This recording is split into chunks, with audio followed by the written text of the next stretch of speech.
Thanks, Kieran, and hello to everyone tuning in from all around the world. Our team at the Center for Behavior and the Environment exists largely for the same purpose that brings us here today, leveraging the science of human behavior to design solutions to some of the trickiest environmental challenges that many of us care about.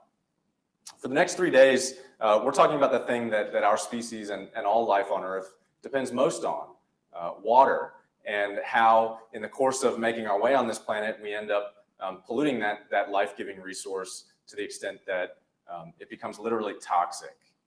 Consider this question: why does it seem like all of our existential crises, like water pollution, climate change, biodiversity loss, and so on, are accelerating despite the fact that they're literally killing us as a species, and despite the fact that we've made all sorts of progress in areas like technology and policy and finance to theoretically decelerate them? Well, the short answer is we're ignoring to a large extent what makes us fundamentally human. Let me explain.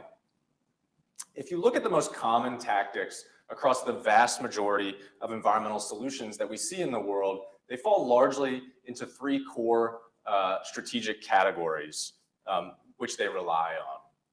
If we want to influence someone to do something differently, we can pay them, thus changing the material incentives. We can force them by changing the rules, or we can tell them by giving them some information that updates what they know and supposedly upon which they'll be making decisions.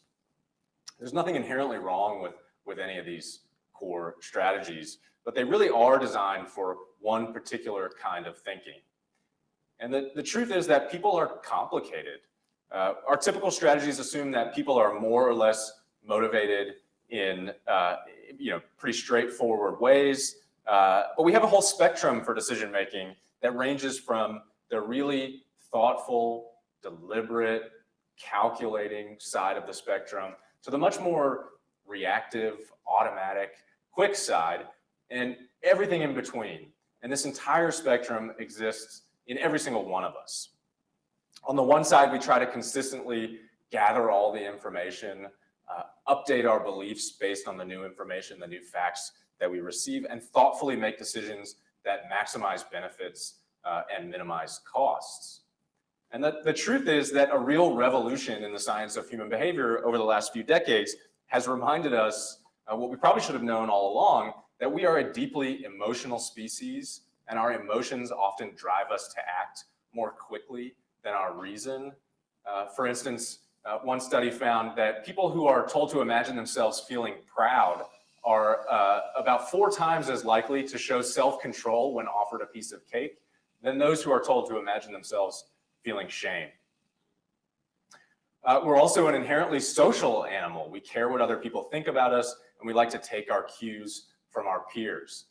In one study, hotel guests, about 50% of hotel guests were reusing their towels simply because they were told that most other people who stayed in their specific room also reused their towels, more than any other pro-environmental messaging. And we're also influenced deeply and unconsciously by the context in which we make decisions and the way that choices are presented to us. In one study, offering people plant-based dishes that weren't labeled as vegetarian without calling them vegetarian led to double the amount of people choosing those dishes, all else being equal. And really importantly, these aren't bugs in otherwise perfectly rational beings. These are features of eminently complex quasi-rational beings. So it's not hard to see that we're really selling ourselves short if we're not harnessing everything we know about ourselves when we look to solve these really big, hairy challenges like water pollution. And when you look at it that way, it's more about changing the way that we think about people when we're designing solutions to help them change. So that means thoughtfully adding things like emotional appeals and social influences and what we call choice architecture to our collective toolkit for change. It's not about replacing these other tactics or what we call levers of change, so much as it is about broadening the toolkit and making more sophisticated our approach to deciding which levers are going to work in which situations with which groups of people. So if we're successful over the next few days, we'll all leave here with a lot more ideas about how to do that, to take on the human drivers of water pollution, things like sewage and agriculture and industrial runoff, and plastic and other material waste, and ultimately give ourselves a more realistic shot of changing our relationship with this precious resource. So we're going to weave this through in some fun and inspiring ways during our time together, and I hope you're ready for that. Today, we'll spend a bunch more time looking at the science behind the levers of behavior change. Tomorrow, we'll shift our lens a bit toward applying that science to designing solutions in the real world. And finally, on day 3, we'll look at what it takes to bring those to the real world at a scale that matters.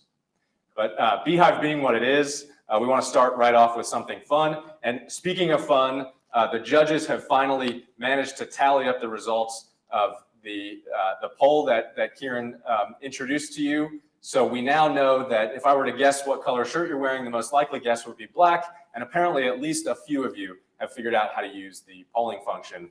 So we're in good shape there.